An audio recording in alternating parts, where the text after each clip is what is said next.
Hello class 10। आज के video में हम क्वेश्चन नंबर 6 को कवर करने वाले हैं। देखिए, लाइट चैप्टर की एनसीईआरटी क्लास 10 की साइंस में जो चैप्टर है ना लाइट, आपको मालूम है कि एग्जाम में जो न्यूमेरिकल आने के चांस है वो कहाँ से आएंगे, किसी चैप्टर में से। अब टोटल कितने चैप्टर है? 3 चैप्टर है जिनसे न्यूमेरिकल आ सकता है। ठीक है, first most important light chapter, जिसके न्यूमेरिकल्स हमने मोस्ट इंपॉर्टेंट न्यूमेरिकल्स को सिलेक्ट किया हुआ है, और क्वेश्चन नंबर 6 हमारा आज के वीडियो में डिस्कस होने वाला है। ठीक है, और दूसरा चैप्टर है जो वो भी काफी इंपॉर्टेंट है न्यूमेरिकल्स के पॉइंट ऑफ व्यू से, वो है इलेक्ट्रिसिटी। क्लियर? और लास्ट जो बहुत कम इंपॉर्टेंट है वो है ह्यूमन आई। लेकिन ह्यूमन आई के न्यूमेरिकल्स को आप आसानी से कर सकते हैं अगर आपने लाइट चैप्टर कवर किया है। इसका मतलब लाइट चैप्टर के न्यूमेरिकल को प्रैक्टिस करने का मतलब क्या है कि आप 2 चैप्टर के न्यूमेरिकल्स को कवर कर रहे हैं। ठीक है, चलिए खैर, आज के वीडियो में हम क्वेश्चन नंबर 6 को कवर करने वाले हैं। स्टार्टिंग के 5 क्वेश्चंस को हमने कंप्लीट कर लिया है। उन वीडियोस को अगर आपने नहीं देखा है तो डिस्क्रिप्शन बॉक्स में आपको वीडियो का लिंक मिलेगा। ठीक है, तो बिना देर करते हुए स्टार्ट करते हैं आज के वीडियो को क्वेश्चन नंबर 6 के साथ। मेरा नाम तुषार भारद्वाज, और ये आपका अपना favourite channel science world by Tushar. चलिए सबसे पहले क्वेश्चन समझते हैं इसमें क्या दिया हुआ है। ठीक है, a concave lens of focal length 15 centimetre forms an image 10 centimetre. ठीक है, एक कॉन्केव लेंस है जिसकी फोकल लेंथ 15 सेंटीमीटर आपको दी हुई है।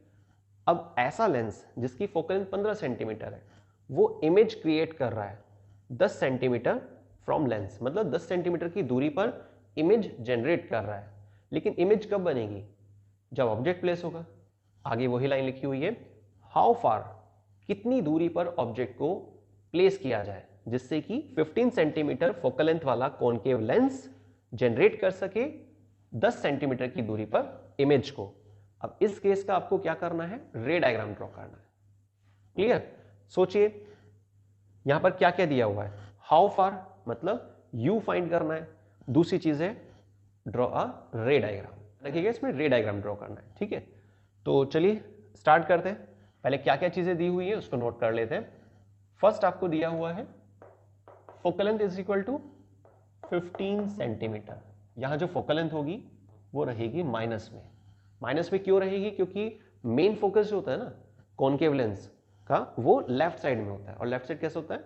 माइनस वाला सेक्शन। ठीक है, v कितना बोला हुआ है? v 10 centimetre. अब आप सोच रहे होंगे भाई क्वेश्चन तो सिंपल सा ही है, तो इंपॉर्टेंट क्वेश्चन क्यों कहा गया? इसका एक रीजन है, इस क्वेश्चन में नहीं लिखा हुआ है कि रियल इमेज है या वर्चुअल इमेज है, ऐसा कुछ नहीं है। वी आपको दिया हुआ है, तो जिसने चैप्टर नहीं पढ़ा है ना, तो वो सोचेगा कि भाई एफ दिया हुआ है, वी दिया हुआ है, कोई बात नहीं, लेंस फार्मूला लेंगे और उसके जरिए हम यू फाइंड कर देंगे। लेकिन इंपॉर्टेंट इसलिए है ये न्यूमेरिकल क्योंकि यहां पर रियल वर्चुअल नहीं दिया हुआ है। तब आपको कैसे पता लगेगा कि भाई वी हम प्लस ले या माइनस?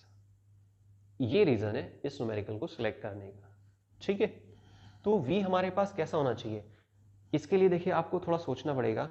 जो हमारा कॉन्केव लेंस का केस होता है ना, कॉन्केव लेंस में ऑब्जेक्ट कहीं भी आप प्लेस करें, कॉन्केव लेंस में ऑब्जेक्ट को आप कहीं पर भी रख रहे हैं, किसी भी पोजीशन पर रख रहे हैं, तो इमेज जो बनती है ना, हमेशा ऑलवेज लेफ्ट साइड बनती है।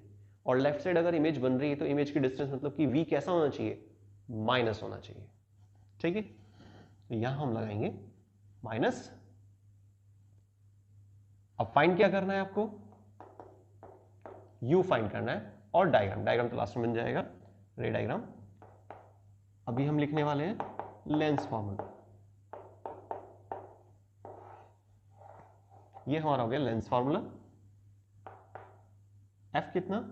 माइनस का 15, वी आपको दिया हुआ है माइनस का 10, यू सेम ऐसे सिंबल लेके चलेंगे। अब आपने क्या करना है? -1 अपॉन यू इधर ही रखेंगे, इसको इधर ले आएंगे। माइनस साइन को ऊपर लिखने में काफ़ी इजी हो जाता है, मैंने यहाँ पर ऊपर लिख दिया। इसको नीचे भी रखेंगे तो कोई दिक्कत नहीं है, सिंप्लीफाई हो पाएगा आराम से। तो इस माइनस वाले चीज़ को अगर आप इधर लाएंगे तो कैसा हो जाएगा? प्लस का 1/10। इसको थोड़ा ठीक से लिख लेते हैं।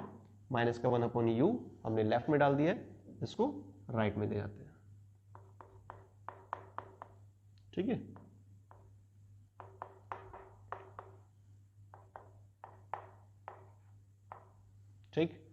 एलसीएम ले सकते हैं आप। 30 हमारा एलसीएम आ गया है, यहाँ पर 2 आ जाएगा, माइनस का प्लस का 3 आ जाएगा, ठीक है। कितना हो जाएगा ये आपका 1/30, वर्टिकल फ्लिप कर देंगे इसको, ये आपका हो जाएगा माइनस का u is equal to 30 centimetre, और last step u is equal to minus का 30 सेंटीमीटर। तो ये हमने u फाइंड कर लिया, मतलब डिस्टेंस ऑफ ऑब्जेक्ट आ गई है। मतलब क्या है इसका कि अगर आप कॉनकेव लेंस के केस में ऑब्जेक्ट को 30 सेंटीमीटर की दूरी पर रखते हैं कॉनकेव लेंस से, लेंस जिसकी फोकल लेंथ है 15 सेंटीमीटर, ठीक है, ऑब्जेक्ट की डिस्टेंस है 30 सेंटीमीटर, फोकल लेंथ 15 सेंटीमीटर, तो इमेज कहां बन रही है 10 सेंटीमीटर की दूरी पर, लेकिन सभी चीजें माइनस में है। इसका मतलब सभी चीजें कैसे रहेंगी, लेफ्ट में। रे डायग्राम कैसे बनेगा इसका, उसको देखते हैं। सबसे पहले कॉनकेव लेंस की शेप बनाएंगे इस तरीके से। नेक्स्ट फिर आप इस तरीके से यहाँ पे पार्टीशन सा करेंगे। ये आपके पास प्रिंसिपल एक्सिस, ये ऑप्टिकल सेंटर, यहां हम कंसीडर कर रहे हैं फोकस। इस डिस्टेंस को जस्ट डबल करेंगे, ये आ जाएगा आपका 2f। फोकल लेंथ कितनी है 15 सेंटीमीटर, ये भी 15 है, टोटल हो गया 30। ऑब्जेक्ट की डिस्टेंस कितनी है 30 सेंटीमीटर, इसका मतलब ऑब्जेक्ट को हमें यहां पर प्लेस करना है। Clear. Next first rule apply करेंगे। सीधी रेज जाती है, टकराने के बाद डाइवर्ज हो जाती है, क्योंकि इसको डाइवर्जिंग लेंस कहते हैं। जाने वाली रेज को अगर आप मिलाएंगे तो ऐसा लगता है जैसे फोकस से आ रही है, इसलिए डॉटेड बनाया इसको। एरो जरूर डालेंगे, डायरेक्शन क्लियर हो जाती है। सेकेंड रूल, ऑब्जेक्ट के हेड से रेज स्टार्ट होंगी और ऑप्टिकल सेंटर तक हम इसे पहुंचाना है। आप स्केल का यूज करेंगे तो लाइन बिल्कुल सीधी रहेगी, इस तरीके से एरो डालकर चलेंगे। ये हमारे पास इमेज बन गई है। देखिए V negative, V left side में है, वहां पे नेगेटिव है। अब देखिए इमेज कहां बन रही है, उल्टे हाथ की तरफ, V की वैल्यू माइनस है, मतलब सही है। फोकल लेंथ 15 सेंटीमीटर है, वो भी माइनस में है, और साथ में V की वैल्यू कितनी है 10 और फोकल लेंथ कितनी है 15, इसका मतलब बिल्कुल सही है यहाँ पर डायग्राम हमारा। तो ये सिंपल तरीका है रे डायग्राम ड्रॉ करने का। अब देखिए कॉनकेव लेंस का इस्तेमाल करके जो हमने इमेज ड्रॉ की है, ऑब्जेक्ट प्लेस होता है। तो ऐसे केस में नेचर कैसे हम बता सकते हैं, इमेज छोटी है ना, तो इसको क्या बोलेंगे, डिमिनिश। ठीक है, फर्स्ट पॉइंट हो गया नेचर का। सेकंड पॉइंट, लेफ्ट साइड है, इसका मतलब कैसा होगा यहां पे पॉइंट, वर्चुअल। इमेज वर्चुअल है, डिमिनिश है, प्रिंसिपल एक्सिस के ऊपर है, इसका मतलब इरेक्ट है। तो ये नेचर भी कंप्लीट हो गई है। तो इस तरीके से आप न्यूमेरिकल को बहुत आसानी से सॉल्व कर सकते हैं। स्टेप वाइज काम करना है, ये चीज याद रखनी है। अब जैसे कि आपको मालूम है कि 6 क्वेश्चन हमारा कंप्लीट हो गया है, अब एक लास्ट क्वेश्चन बचता है। ये जो क्वेश्चन है, क्वेश्चन नंबर 7, बहुत ईजी है। आपने स्टार्टिंग के 6 क्वेश्चंस को कंप्लीटली अच्छे से समझा है, तो आप 7th क्वेश्चन बहुत आराम से कर पाएंगे। अब जो 7th क्वेश्चन है वो आपको खुद से सॉल्व करना है। कम्युनिटी पोस्ट पर उस क्वेश्चन को भेजा जाएगा, आप उस क्वेश्चन को सॉल्व कीजिएगा, आंसर मुझे कमेंट करना है। ठीक है, वीडियो अगर पसंद आती है तो उसको लाइक शेयर सब्सक्राइब जरूर कीजिए, मैक्सिमम शेयर कीजिए।